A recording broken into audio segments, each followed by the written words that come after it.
Mom cheese, let's start. So from my experience, I tried, peeling off some of the, stuff here, and I just thought of, why not do it myself, and not just hire somebody, someone's services to do it for me, because again, this is something that doable inside our home. So again, there are several ways to do it. I've learned, or I've watched, several processes on how to do it. One is, using an acetone. Could be, a regular acetone. Some of the videos I've watched, they actually used, acetones or organic acetone.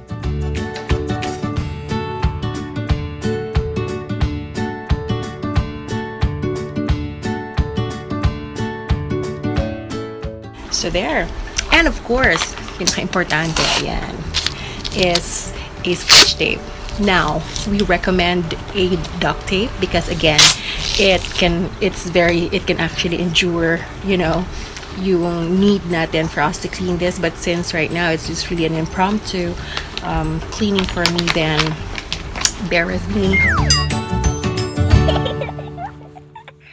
So here, let me show you just very quick on what it looked like to be cleaning a sticky one. So if you can notice, some parts here are already peeling off.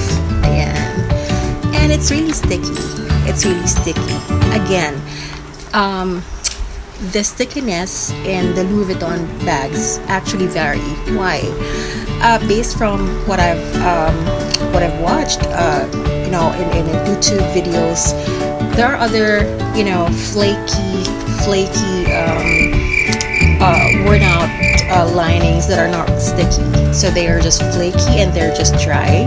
So that one is easily tolerable by, just basic peeling off. But then again, for this part, this one is sticky, this is flaky, and this is sticky. So it needs a little, tender loving care and an extra, support from other materials that I've shown earlier. So here I'm just going to show not all the process, of course, but just a basic one. So if you can notice, again, it can actually be removed by your hand. If you can see, as I've mentioned earlier, when you take out the sticky part, lalabas po yung parang suede material, or yung parang suede finish niya. Ayan. But of course, it's not really the final outcome yet, because as this can be cleaned further, by using the tape, or we'll be using some vacuum later on for us to be able to have, a soft finish on our material. But then again, why wipes? Because this has, I'm using this on font. Again, this is something that is just easily, or at least very handy for me. I'm using this one because this one is alcohol free, and it actually is lightly fragrant, so it doesn't have any chemicals or anything that could probably hurt your leather material or any of your canvas material. So it's alcohol free and it's just lightly fragrant. So I think it's important that it also has lightly fragrance for us to be able to balance off the smell, if there is. But for this bag, I'm just happy to share that it doesn't have any smell at all. It just have that sticky feeling here. So if you can notice, ayan yung part that we've peeled off. I'm actually putting it here. It's just a white table for us to be able to have a final glance. Pag nakuha na natin to lahat.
it's a success. So, mas mabilis, I guess, for me, using this instead of just peeling it off using my hand.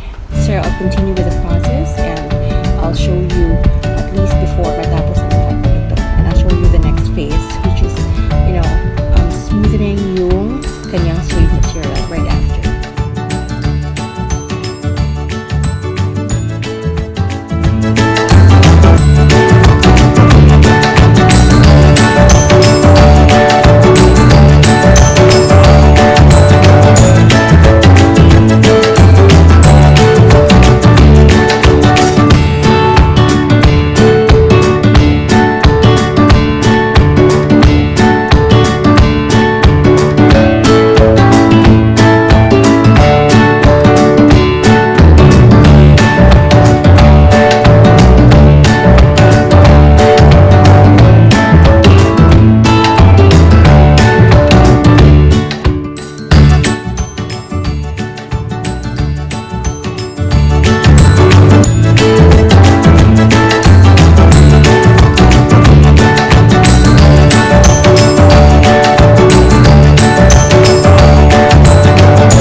So here's the finished product, mga madam ko.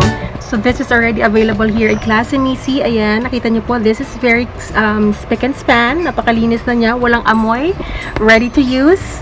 This is a guaranteed bucket bag.